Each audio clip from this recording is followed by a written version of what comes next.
আলহামদুলিল্লাহ ওয়াহদাহু ওয়াসসালাতু ওয়াসসালামু আলা মান লা নাবিয়্যা বা'দা। প্রশংসা আল্লাহ, শান্তি উত্তীর্ণ হোক মুহাম্মদ সাল্লাল্লাহু আলাইহি ওয়াসাল্লাম। যারা বাইরে গেছিলেন তারা কি ভিতরে আসছেন না বাইরে থেকে গেছেন? তাহলে আমরা একটু চেক করে নেই, বোঝার চেষ্টা করি যে আপনারা যারা বাইরে গেছিলেন তারা ভিতরে আসছেন কিনা। এখানে আমাদের দাওয়াইল্লাহর পক্ষ থেকে ট্রেনিং প্রাপ্ত মক্তবের শিক্ষক যারা আছেন তারা একটু হাত উঠান দেখি। মাশাআল্লাহ, বারাকাল্লাহ ফিক, জাযাকাল্লাহ। তার মানে আছেন আপনারা, বোঝা যাচ্ছে। বসেন। আমরা আজকে আমার বক্তব্যের বিষয়বস্তু ছোট ছোট কয়েকটা ভাগে ভাগ করব। প্রথমত যে বিষয় আমার দেওয়া আছে সে বিষয়ে তো কথা বলবই, রমাজান এবং বিজ্ঞান। এবং গত জুমার খুতবাতেও আলোচনা করেছি, তার আগের দিন Shaheed Suhrawardy college, medical college, সেখানেও আলোচনা করেছি। আজকেও সংক্ষিপ্ত কথা থাকবে ইনশাল্লাহ। তার আগে দুটি কথা। এক, যারা হয়তো আপনারা আমাদের এই অনুষ্ঠানে যেতে পারেননি, কেননা যাওয়ার রাস্তা পার হওয়া সমস্যা এবং খাদ্য সালাদ সব মিলিয়ে একটা অগোছালো অবস্থা ছিল আর কি, সেহেতু ওই টপিকের উপর দু একটা বাক্য আমাদের জানা উচিত। সেই বিষয়টার উপর আমরা দু একটা বাক্য বলবো। তারপরে আমরা আমাদের যারা আপনারা এখানে উপস্থিত হয়েছেন বিভিন্ন জেলা, বিভিন্ন অঞ্চল এবং প্রত্যন্ত অঞ্চল থেকে, তারা যে কার্যক্রমের সাথে জড়িত আছেন সেই কার্যক্রম সম্পর্কে দু একটি কথা বলবো। তারপরে আমাদের রমজান এবং বিজ্ঞানের যে বিষয়বস্তু আছে সে বিষয়ে কথা বলবো। তবে তার আগে যারা আজকের আয়োজক আছেন এবং খুব বেশি স্বেচ্ছাসেবকের দায়িত্ব পালন করছেন, তাদেরকে অনুরোধ করব এখন আর স্বেচ্ছাসেবকের দায়িত্ব পালন করা লাগবে না।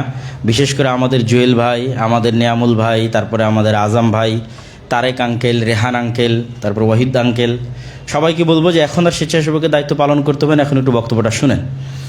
এখন যদি বক্তব্য না শোনেন তাহলে আমার কাছে মনে হবে যে আজকের আয়োজন সফল এবং সার্থক নয়, সফল এবং সার্থক করতে পারিনি। তো আমি আবারও নাম নিয়ে উদাত্ত আহ্বান জানাচ্ছি আমাদের জুয়েল ভাইকে, আজম ভাইকে, মিম ভাইকে, তারপরে তারেক আঙ্কেলকে, রেহান আঙ্কেলকে, নিয়ামুল ভাইকে, সবাইকে যারা আপনারা আজকের অনুষ্ঠানে স্বেচ্ছাসেবকের দায়িত্ব পালন করছেন, সবাই একটু আমাদের এই বক্তব্যটা একটু মনোযোগের সাথে শুনবেন। প্রথমত যে বিষয়ে আমরা বাইরে একটি মানববন্ধনের আয়োজন করলাম সেটি ছিল রাসূলুল্লাহ সাল্লাল্লাহু আলাইহি ওয়াসাল্লামের শানে কটূক্তি। তো আমরা যে বক্তব্যগুলো সেখানে তুলে ধরেছি সেটি হচ্ছে, রাখাল সাহা নামক যে ব্যক্তি ফেসবুকে লিখেছে আল্লাহর নবীর এবং আল্লাহ সুবহানাহু ওয়া তাআলার বিষয়ে এবং খুবই নিকৃষ্ট জঘন্য ভাষা ব্যবহার করেছে, সে তার ফেসবুক স্ট্যাটাসে তুলে ধরতে চেয়েছে যে সে বাক স্বাধীনতা চায়। তো আমার পাল্টা প্রশ্ন হচ্ছে যে তাদের যখন এতই বাক স্বাধীনতার প্রয়োজন, তো সেই বাক স্বাধীনতা প্রয়োগ করার জায়গা কি শুধু আমাদের নবী আর আমাদের আল্লাহ?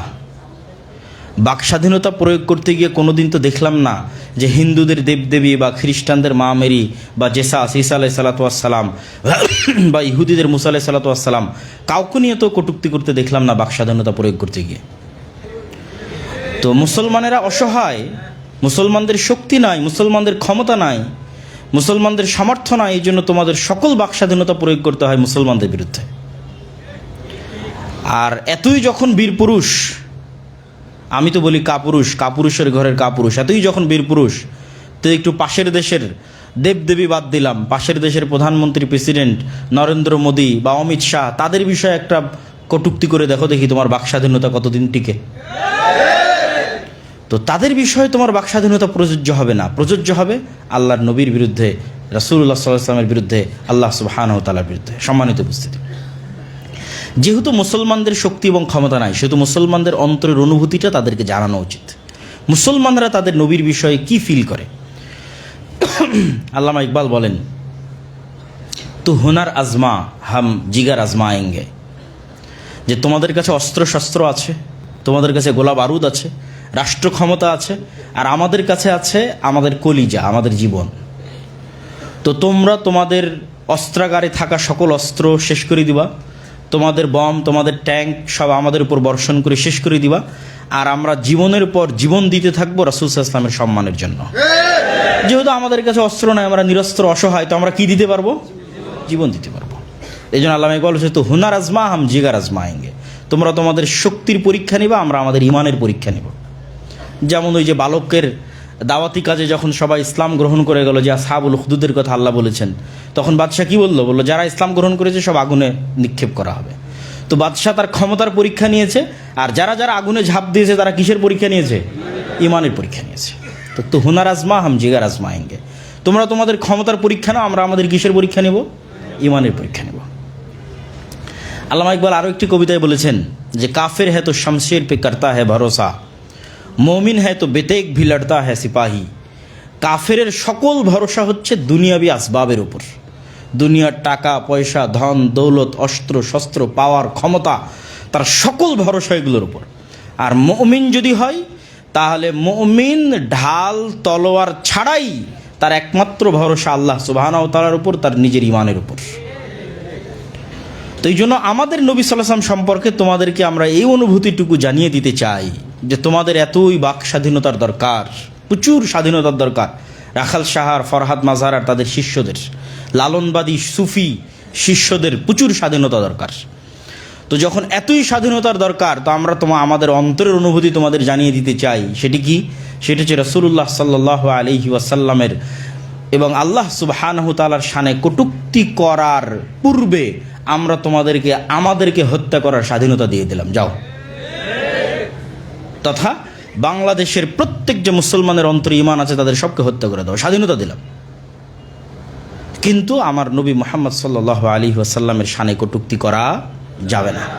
স্বাধীনতার দরকার, আমাদের হত্যা করো, আমাদের ধন সম্পদ নিয়ে নাও, আমাদের জমি জায়গা নিয়ে নাও, আমাদের ফাঁসির কাষ্টে ঝুলিয়ে দাও, আমাদের শুলির কাষ্টে ঝুলিয়ে দাও। কত স্বাধীনতা তোমাদের চাই, কত ক্ষমতা তোমাদের চাই। আমাদের গালিগালাজ করো, আমাদের বাপ মায়ের বিরুদ্ধে গালিগালাজ করো, আমাদের সন্তান সন্ততির বিরুদ্ধে গালিগালাজ করো, সব কিছুর বিরুদ্ধে গালিগালাজ করো, জুলুম করো, অত্যাচার করো, সকল স্বাধীনতা দিলাম। কিন্তু সকল কিছুর বিনিময়ে আমার নবীর শানে কটূক্তি করা চলবে না। সম্মানিত উপস্থিতি,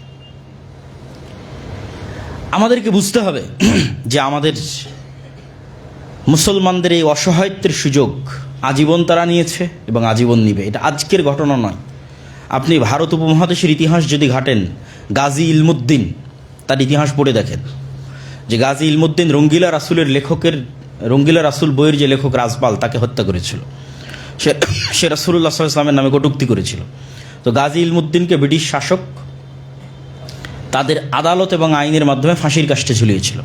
সেই দিন গাজী ইলমুদ্দিনের পক্ষে উকিল হিসেবে দাঁড়িয়েছিলেন কায়েদে আজম মোহাম্মদ আলী জিন্নাহ।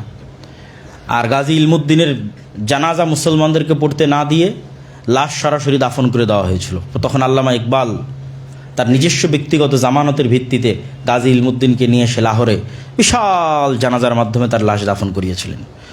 তো ঠিক তেমনি আপনি সালাহুদ্দিন আইয়ুবের ইতিহাস পড়ে দেখেন, সালাহুদ্দিন আইয়ুবী যত রাজা বাদশাকে গ্রেফতার করেছে সকল রাজা বাদশাকে মুক্ত করে দিয়েছে, কিন্তু রোনাল্ডকে তিনি মুক্ত করেনি। রোনাল্ডকে তিনি নিজে তরবারি দিয়ে হত্যা করেছেন। কেন?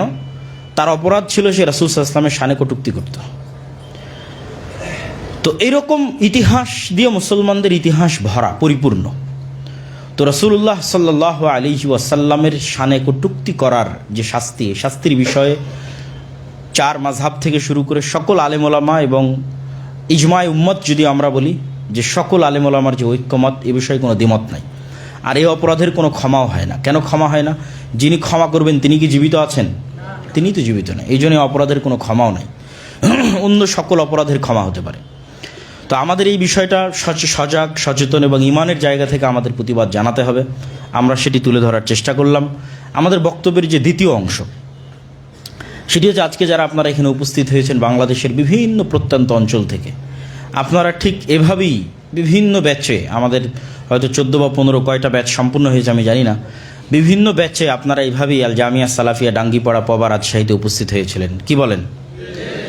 জামিয়া সালাফিয়া ডাঙ্গিপাড়া পবা রাজশাহীতে যখন আপনারা উপস্থিত হন, এক সপ্তাহ ব্যাপী আপনাদের যে প্রশিক্ষণ আয়োজন করা হয়েছিল, সেই প্রশিক্ষণের থাকা খাওয়া, সেই প্রশিক্ষণের যাতায়াত থেকে শুরু করে সকল ব্যয় আর দাওয়া ইলাল্লাহর পক্ষ থেকে বহন করা হয়েছে। এই যে পরিশ্রম এবং মসজিদ ভিত্তিক মক্তবের জন্য আমাদের সিলেবাস তৈরি করা হয়েছে, এবং আজকে আপনারা সকলেই আমাদের অন্যতম একটি সিলেবাসের বই ওসমানী কায়দা, প্রায় সব মক্তবের শিক্ষকেরা আজকে আপনারা ফ্রি 25 কপি 30 কপি 40 কপি করে আপনারা পাবেন ইনশাল্লাহ।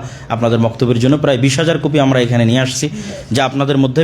তো রমজান মাসে 15 থেকে 20,000 টাকা একজন দায়ীকে হাদিয়া দেওয়া হবে, এই কথা শুনে আমার চোখে পানি টলটল করতে লেগেছে। কেন? এখানে এমনও মক্তবের শিক্ষক আছে যাদের কাছে প্রতি মাসে মাত্র 1,000 টাকা যায়। আছে না নাই? একটু হাত উঠান তো। এমনও মক্তব্য, যে হাত নামান, এমনও মক্তব্যের শিক্ষক আছে যাদের কাছে শুধুমাত্র 1,000 টাকা যায়। তো যখন আমাকে বলা হলো যে 15-20 হাজার টাকা একজন দায়ীর পিছনে প্রতি মাসে দেওয়া হবে, তখন আমার চোখের পানি টলটল করতেছে যে আমরা কত কষ্ট করে বাংলাদেশের প্রত্যন্ত অঞ্চলে গিয়ে সফর করে, আমি নিজে 200 থেকে 250-র অধিক মসজিদ সফর করেছি ফি সাবিলিল্লাহ। আমি এই জন্য জালসায় যাওয়া বাদ দিয়ে দিয়েছি সফরের জন্য। আর কত কষ্ট করে, কত যুদ্ধ এবং জিহাদ করে এই সমস্ত মক্তবের শিক্ষকদেরকে জামিয়া সালাফিয়ার প্রাঙ্গণে তারা কোরআন শিখাচ্ছেন। এই কোরআনের সাদাকায়ে জারিয়া কি যারা এটার সাথে যুক্ত আছে তারা পাবে না? পাবে ইনশাল্লাহ। এর চেয়ে গর্বের কিছু আছে? এর চেয়ে গর্বের কিছু নেই। তখন আমি বললাম, কি বলেন আপনারা? এরকম 500 জন শিক্ষককে আমরা ট্রেনিং দিয়েছি, তাদের 1 টাকাও আমরা হাদিয়া দিতে পারি না। তারা সবাই বিভিন্ন মসজিদের ইমাম। তো আপনি যেই টাকা বাজেট করেছেন সেই টাকা তাদের মধ্যে বন্টন করে দেন এবং তাদেরকে নিয়ে অনুষ্ঠান আয়োজন করেন, বেশি নেকি পাবেন এবং বেশি সাদাকায়ে জারিয়ার অংশ হবেন। এরা সবাই ফিরে গিয়ে, যতজন শিক্ষক আজকে এখানে উপস্থিত হয়েছে, সবাই নিজ নিজ গ্রামে 50, 60, 70 জন ছাত্রকে কোরআন শেখায়। কি বলেন?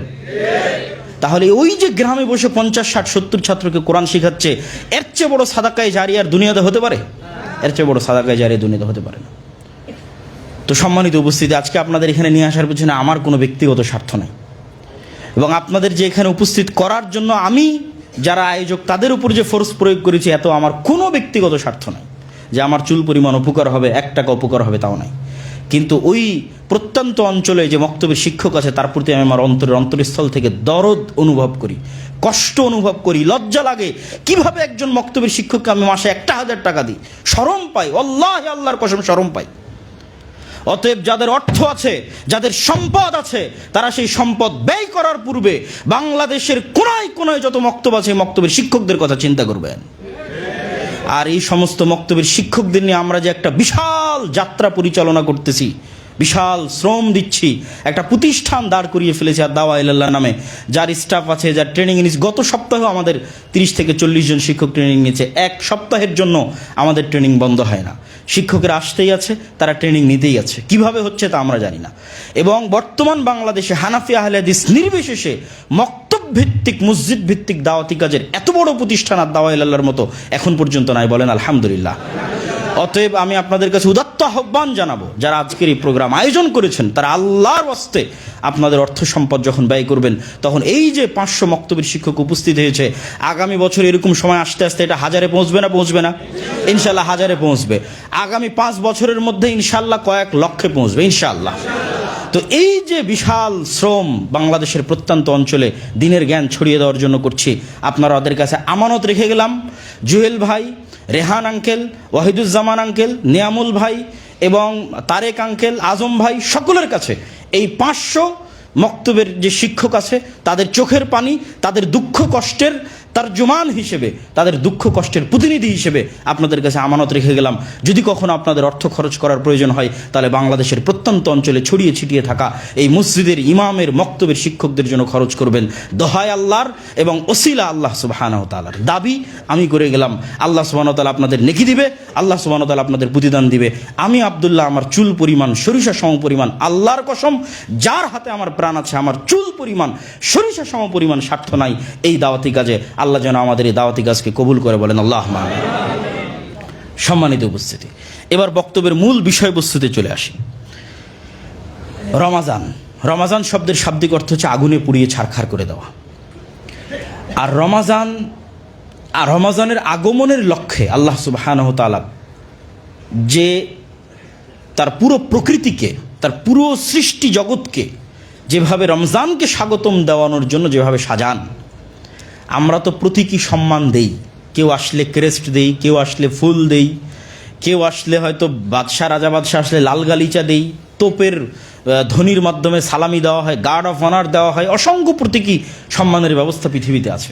আল্লাহ সুবহানাহু ওয়া তাআলা রমজানের আগমনে তার বিশাল বিশাল সৃষ্টি জীবের মধ্যে পরিবর্তনের মাধ্যমে রমজানের আগমনের স্বাগতমের ব্যবস্থা করেন। তার মধ্যে বিশাল এক সৃষ্টি হচ্ছে আসমান। ইজা দাখালা রমাজান ফুতিহাত আবওয়াবুস সামা, আল্লাহর বিশাল সৃষ্টি, আসমানের সকল দরজা রমজানের 30 দিনের জন্য খোলা থাকে, বলেন আল্লাহু আকবার। আল্লাহ সুবহানাহু ওয়া তাআলার আরেক বিশাল সৃষ্টি জান্নাত, ফুতিহাত আবওয়াবুল জান্নাহ, সৃষ্টি অবস্থায় আছে, এটা আমাদের ইমানের অংশ। যে জান্নাত আল্লাহর নবী দেখেছেন, আল্লাহর নবী পরিদর্শন করেছেন, সেই সৃষ্টি অবস্থায় থাকা জান্নাতের সকল দরজা 30 দিনের জন্য আল্লাহ সুবহানাহু ওয়া তাআলা রমজানের সম্মানে খুলে দেন, বলেন আল্লাহু আকবার। আর আল্লাহর সবচেয়ে ভয়ঙ্কর সৃষ্টি জাহান্নাম, তার দরজা বন্ধ করে দেওয়া হয়। সম্মানিত উপস্থিতি, এবং শয়তানকে শৃঙ্খলাবদ্ধ করা হয়। এই যে আল্লাহ সুবহানাহু ওয়া তাআলা এই পুরো প্রকৃতির বড় বড় সৃষ্টিজীবকে রমজানের সম্মানের জন্য এইভাবে সাজিয়ে দিলেন, প্রতীকী সম্মানের ব্যবস্থা করে দিলেন, সেই রমজানের গুরুত্ব এবং মর্যাদা আমাদের কাছে কতটুকু, আমাদের কাছে সেটির মূল্যায়ন কতটুকু। আর রমজানের এই মূল্যায়নের বড় কারণ কি জানেন? শাহরু রমাদান আল্লাযী উনজিলা ফীহিল কোরআন। রমাদান ওই মাস যে মাসে কোরআন অবতীর্ণ হয়েছে। আর কোরআন এমন এক কিতাব যা সৃষ্টি নয়, আল্লাহর বাণী, কালামুল্লাহ, আল্লাহর বাণী, আল্লাহর সিফাত, আল্লাহর গুণ, আল্লাহর বাণী, আল্লাহর সিফাত, আল্লাহর গুণ এবং মুহাম্মদ সাল্লাল্লাহু আলাইহি ওয়াসাল্লামের স্থায়ী মুজিজা হচ্ছে পবিত্র কোরআন। এই পবিত্র কোরআনের সাথে সংশ্লিষ্ট প্রত্যেকটা জিনিস বরকতময়। পৃথিবীতে বরকতের একটা বড় উৎস হচ্ছে পবিত্র কোরআন। এই কোরআন যেই মাসে অবতীর্ণ হয়েছে, যেই রাতে অবতীর্ণ হয়েছে, যেই নবীর উপর অবতীর্ণ হয়েছে, যেই ফেরেশতা নিয়ে এসেছে, যেই উম্মতকে দেওয়া হয়েছে, সবগুলো সর্বশ্রেষ্ঠ। ইন্না আনজালনাহু ফি লাইলাতিল কদর। এই কোরআনকে অবতীর্ণ করেছে লাইলাতুল কদরে।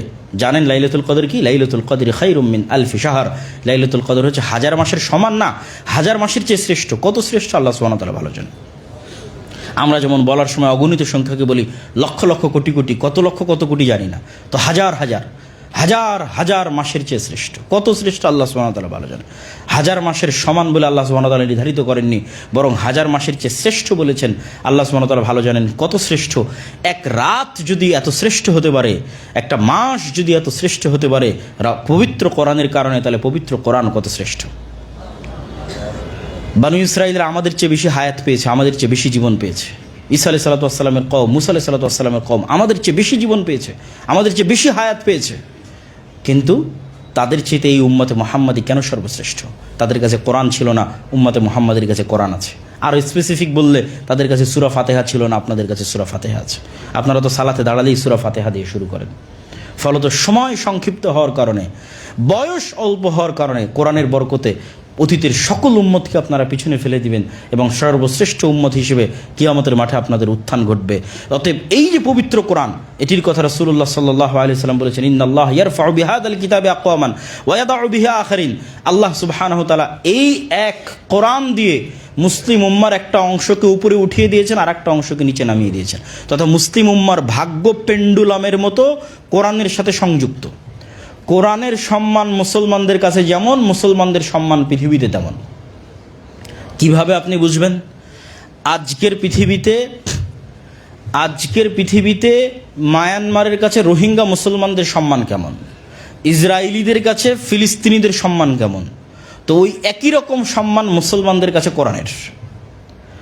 আর আজ থেকে 1400 বছর পূর্বে রোমান আর পারস্য এম্পায়ারের কাছে খালিদ বিন ওয়ালিদের দাপট কি ছিল, আর ওমর ইবনুল খাত্তাবের দাপট আর সম্মান আর আত্মমর্যাদা কি ছিল? তো খালিদ বিন ওয়ালিদ আর ওমর ইবনুল খাত্তাবের কাছে কোরআনের সম্মানও এরকম ছিল। তো যখন তারা কোরআনকে যেভাবে তাদের পরিবার, সমাজ এবং রাষ্ট্রে সম্মানিত করেছে, আল্লাহ পৃথিবীতে তাদেরকে সম্মানিত করেছে।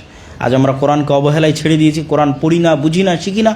আজ আমরা সমগ্র পৃথিবীতে জাতিগতভাবে পিছিয়ে পড়ে গেছি। সম্মানিত উপস্থিতি, তাহলে কোরআনকে এই রমজান মাসে সবচেয়ে বেশি মূল্যায়ন করতে হবে। এবং আপনারা যারা বিভিন্ন মসজিদ থেকে এখানে উপস্থিত হয়েছেন, তাদের সবচেয়ে জরুরি কর্তব্য হচ্ছে 11 মাস আপনারা ছোট বাচ্চাদের কোরআন শিখিয়েছেন, আর এই রমজানকে লক্ষ্য করে এখান থেকে আপনারা যা জ্ঞান অর্জন করে যাচ্ছেন, বড় বড় শায়েখদের কাছে বক্তব্য শুনছেন, আরও শুনবেন। এই যে এখান থেকে জ্ঞান অর্জন করে যাচ্ছেন, এই জ্ঞানের ভিত্তিতে এই পুরো 1 মাস আপনার গ্রামে শুধু ছোট বাচ্চাদের জন্য নয়, বয়স্কদের জন্য এবং মহিলাদের জন্য কোরআন এবং দিন শিক্ষা চালু করতে হবে। পারবেন ইনশাআল্লাহ। আল্লাহ সুবহানাহু ওয়া তাআলা আপনাদের কবুল করুক, বলেন আল্লাহুম্মা আমিন। তাহলে আমরা রমজানের হক আদায় করতে পারবো। যদি রমজানে আমরা কোরআন না শিখতে পারি, কোরআন না শিখাতে পারি, কোরআনের চর্চা না করতে পারি, তাহলে আমরা কি রমজানের হক আদায় করলাম? এই পুরো রমজানের সকল সম্মান মর্যাদা তো কোরআনের বরকতে। তাহলে কোরআনকে আমাদের মূল্যায়ন করতে হবে। সম্মানিত উপস্থিতি, রমজানের আরও অসংখ্য কাজ আছে যে কাজগুলো আমরা করতে পারি। যেমন রমজানে রাসূলুল্লাহ সাল্লাল্লাহু আলাইহি ওয়াসাল্লাম ইতিকাফ করতেন। রমজানে রাসূল সাল্লাল্লাহু আলাইহি ওয়াসাল্লাম প্রচুর পরিমাণে দান করতেন। আমাদের এরকম কখনো মনে করা যাবে না, যারা আপনারা ট্রেনিংয়ে এসেছিলেন, আমি সবাইকে বলেছি যে কখনো ইমাম এবং আলেমদের এরকম মনে করা যাবে না যে আমরা শুধু নিব। আমাদের কি শিখতে হবে? অল্প হলেও দেওয়া শিখতে হবে। আপনি মসজিদ কমিটির সভাপতিকে অল্প হলেও হাদিয়া দেন না, গ্রামের যারা মানুষজন আছে তাকে অল্প হলেও হাদিয়া দেন। যখন আপনি দেওয়া শিখবেন, তখন আপনার মধ্যে আত্মমর্যাদা কাজ করবে। আর যখন আপনি দেওয়াটা ভুলে যাবেন, শুধু নিবেন, তখন আপনি হীনম্মন্যতায় ভুগবেন। তো আত্মমর্যাদা তৈরি করার জন্য দেওয়া শিখতে হবে। অল্প হলো, ন্যূনতম হলো। আমাদের নবী মুহাম্মদ সাল্লাল্লাহু আলাইহি ওয়াসাল্লাম আর কত কোটি কত লাখ টাকার মালিক ছিলেন, তারপরেও তার বিষয়ে বলা হচ্ছে যে তিনি সবচেয়ে বেশি আজওয়াদুন নাস, সবচেয়ে বেশি দানশীল ছিলেন। আর রমজান মাসে আরও বেশি দানশীল হয়ে যেতেন, পূর্ব দিকের বাতাসের চাইতে তার দানের স্রোত মানুষের মধ্যে প্রবাহিত হতো, মানুষকে উপকার পৌঁছাতো। তাহলে তিনি কেন এত দান করতেন? আর আল্লাহ সুবহানাহু ওয়া তাআলা কেন এত দানের কথা বলেন? দানের টাকা কি আল্লাহর কাছে যায়? আল্লাহর নবীর কাছে যায়? আল্লাহর নবীর কাছে যায় না। দানের টাকা আল্লাহর কাছেও যায় না, আল্লাহর নবীর কাছেও যায় না, আল্লাহর বান্দাদের মধ্যে বন্টন হয়। তাহলে আল্লাহর কাছে যেই টাকা যায় না, ওই দান করার জন্য আল্লাহ কেন এত গুরুত্ব দিবেন? তার কারণ হচ্ছে দানে দুটো উপকার আছে। এক, তাজকিয়াতুন নাফস হয়। যখনই আপনার পকেট থেকে কষ্ট হলো আপনি একটা টাকা বের করে মানুষকে দিবেন, আপনার অন্তর থেকে হিংসা এবং অহংকার কমে যাবে। আপনার তাজকিয়াতুন নাফস হবে, অন্যের প্রতি সহমর্মী হবেন, অন্যের প্রতি দয়াদ্র হবেন।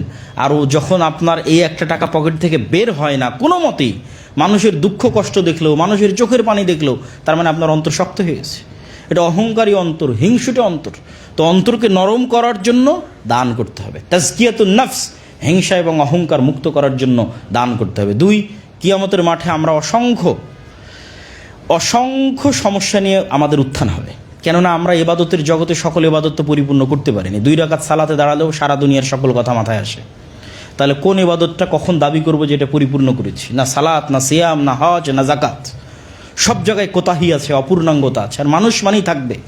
পাশাপাশি অসংখ্য গুনাহ আছে। কত মানুষের গীবত করেছি, কত মানুষকে গালি দিয়েছি, কত মানুষের নিন্দা করেছি, কত মানুষের সম্পদ হয়তো নিয়ে নিয়েছি, ফেরত দেইনি, বা বাকি ছিল পরিশোধ করিনি, কত কি ঘটে। রিকশাওয়ালাকে থাপ্পড় দিয়েছি, বকে দিয়েছি। এই যে অসংখ্য সমস্যা নিয়ে কিয়ামতের মাঠে আমাদের উত্থান হবে, এগুলো প্রত্যেকটা ল্যাকিংসের ব্যাকআপ দিবে আপনার দান। বলেন আল্লাহু আকবার। যখন পাওনাদার আসতে থাকবে, দান থেকে পরিশোধ হতে থাকবে। এই জন্য আল্লাহ সুবহানাহু ওয়া তাআলা মানুষকে দানের প্রতি এত উদ্বুদ্ধ করেন। আর রাসূল সাল্লাল্লাহু আলাইহি ওয়াসাল্লাম রমজানে এত দান করেন। দ্বিতীয় যে কাজটা রমজান সাল্লাম বেশি করতেন, যেটা আমরা শুরুতে আলোচনা করেছি, জিবরাইল আলাইহিস সালাতু ওয়াস সালামের সাথে মুদারাসাতুল কোরআন, কোরআন শুনতেন, কোরআন শোনাতেন প্রতি রাতে, যেটা আমরা আলোচনা করে ফেলেছি। তৃতীয়ত রমজানে আরেকটা জিনিস আমরা করতে পারি, সেটা হচ্ছে ইতিকাফ। ইতিকাফ মানে আজকের যুগে মানুষ ইতিকাফে যায়, সাথে mobile, internet, social media, YouTube, Facebook, Twitter সব সহ ইতিকাফে যায়। তো আগের যুগের চায়ের স্টল তো এখন ফেসবুকে, ভার্চুয়াল চায়ের স্টল। আগের যুগে যেটা চায়ের স্টল ছিল সেটা এখন কোথায়? ফেসবুকে। তাহলে আপনি যদি অনলাইন থেকে ডিসকানেক্টেড না হন, তাহলে এটা কীভাবে ইতিকাফ হবে? আর যখন আপনি অনলাইন থেকে ডিসকানেক্টেড হবেন, যখন আপনি অনলাইন থেকে ডিসকানেক্টেড হবেন, তখনই আপনি ইতিকাফের আসল স্বাদ আস্বাদন করতে পারবেন, যে ইতিকাফ কেন দেওয়া হয়েছে। এটাকে বৈজ্ঞানিকদের ভাষায় বলা হয় ডিটক্স। যে মানুষের ডিটক্সিফিকেশন দরকার। মানুষ যখন একই রুটিনে চলতেই আছে, এই ব্যস্ততা, এই দুনিয়াবি কাজ, এই প্রবলেম, এই সমস্যা চলতেই আছে, তো 10টা দিন এগুলো বন্ধ হলে কি পৃথিবীতে কিয়ামত হয়ে যাবে নাকি? কোনো কিয়ামত হবে না। তো আপনি 10টা দিনের জন্য আপনার দুনিয়াবি সকল ব্যস্ততাকে বন্ধ করে, মোবাইলকে ডাস্টবিনে ফেলে দিয়ে আপনি শুধুমাত্র আল্লাহ সুবহানাহু ওয়া তাআলার সন্তুষ্টির জন্য মসজিদে আবদ্ধ হন, আপনি একটা নতুন জগতের অনুসন্ধান পাবেন। আপনার মানসিক উন্নয়ন ঘটবে, আধ্যাত্মিক উন্নয়ন ঘটবে, ডিসিশন নেওয়ার উন্নতি ঘটবে, বৈজ্ঞানিক দিক থেকে হাজার হাজার লক্ষ লক্ষ কোটি কোটি উপকারিতা আপনি ইতিকাফের মধ্যে পাবেন। আর রমজানের সবচেয়ে বড় বৈজ্ঞানিক উপকারিতা যদি আমরা বলি, তাহলে সকল ডাক্তাররা বলে যে অটোফেজি। সকল ডাক্তারেরা বলে যে অটোফেজির মাধ্যমে মানুষের শরীর থেকে টক্সিক যে জিনিসগুলো থাকে, বিষাক্ত যে জিনিসগুলো থাকে, এগুলো দূর হয়ে যায়। লিভার সজীব হয়, সতেজ হয়।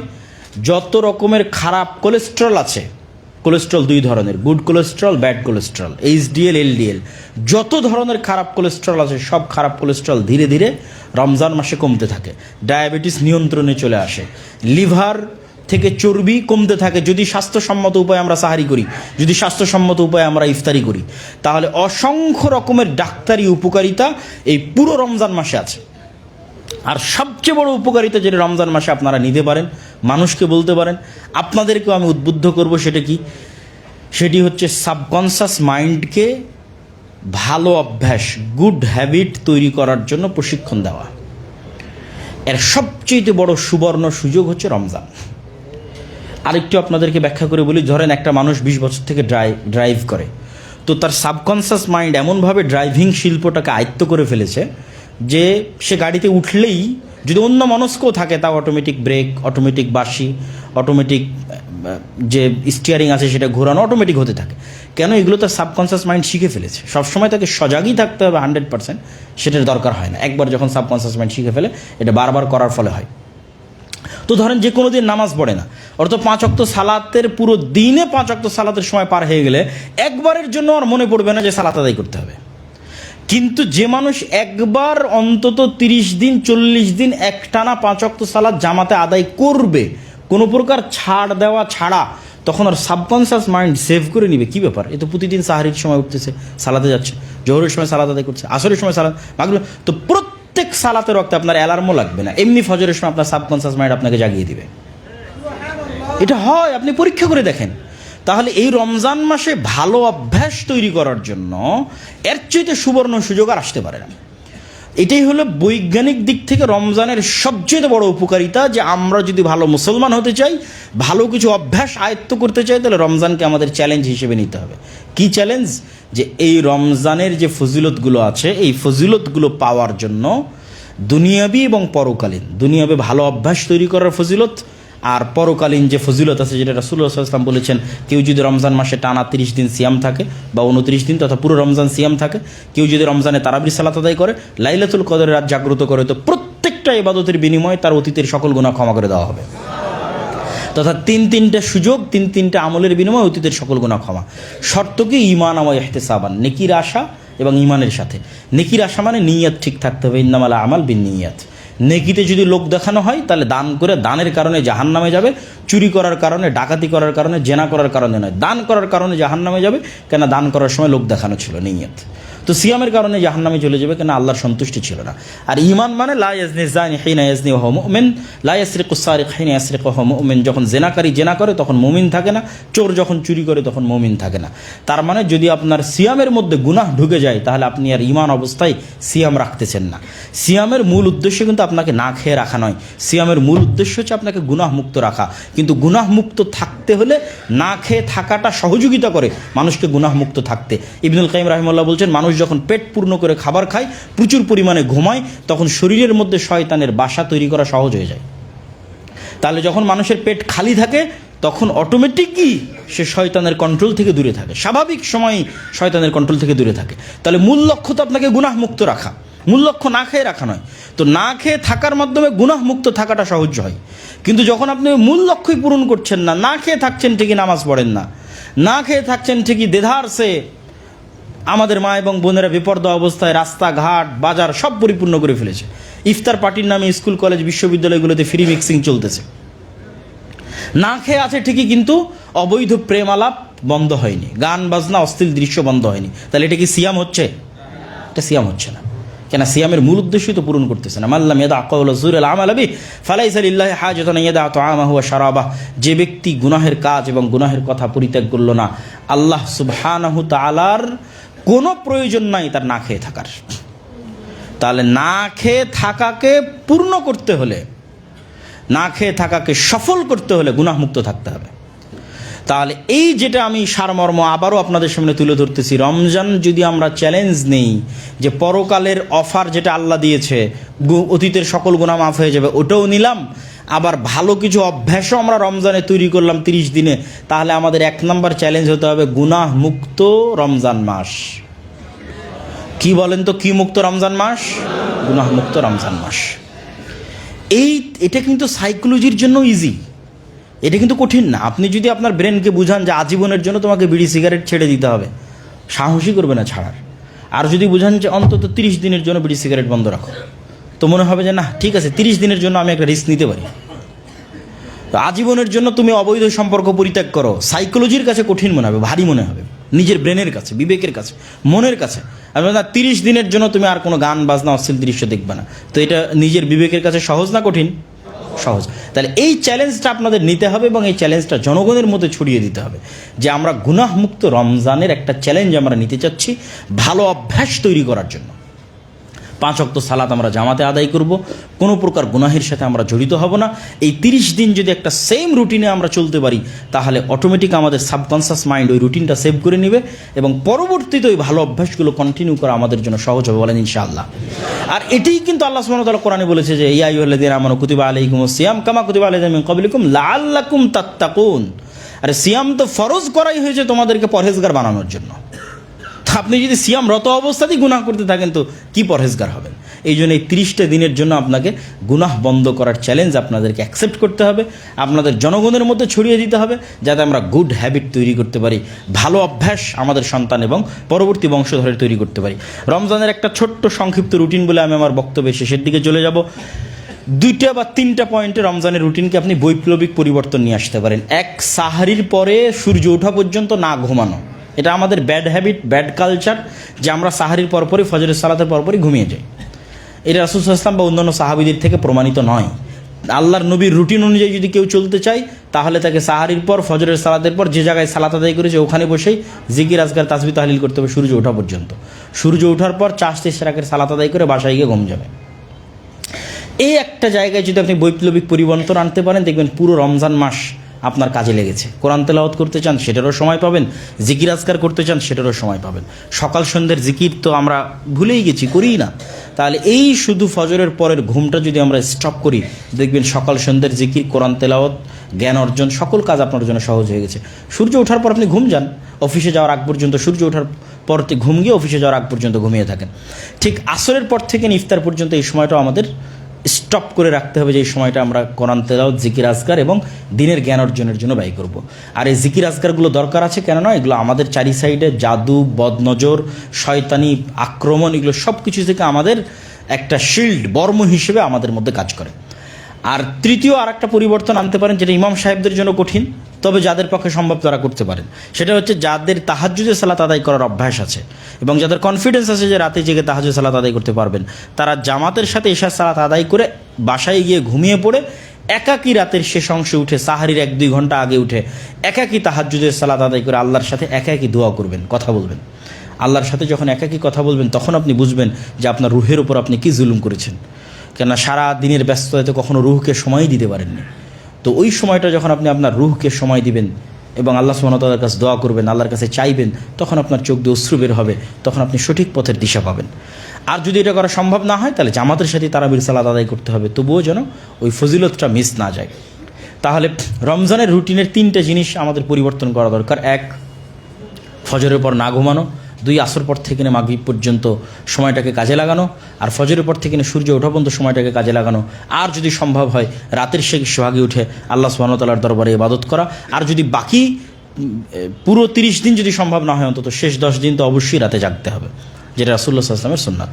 তো সম্মানিত উপস্থিতি, আমরা যদি পুরো রমজানকে একটা ফুল প্যাকেজ হিসেবে নিই ভালো অভ্যাস তৈরি করার, তাহলে যেমন আমাদের শরীর উপকৃত হবে, শরীর থেকে সকল রকমের যতগুলো চিকিৎসা জগতের যত আমাদের শরীরের জন্য ক্ষতিকারক জিনিস আছে সবগুলো থেকে যেমন আমরা পবিত্র হব, ঠিক তেমনি গুনাহমুক্ত একটা রমজান পার করার মাধ্যমে কিন্তু আমরা গুনাহ থেকেও মুক্ত হব। আমাদের অতীতের সকল গুনাহ আল্লাহ সুবহানাহু ওয়া তাআলা ক্ষমা করে দিবেন, বলেন ইনশাআল্লাহ।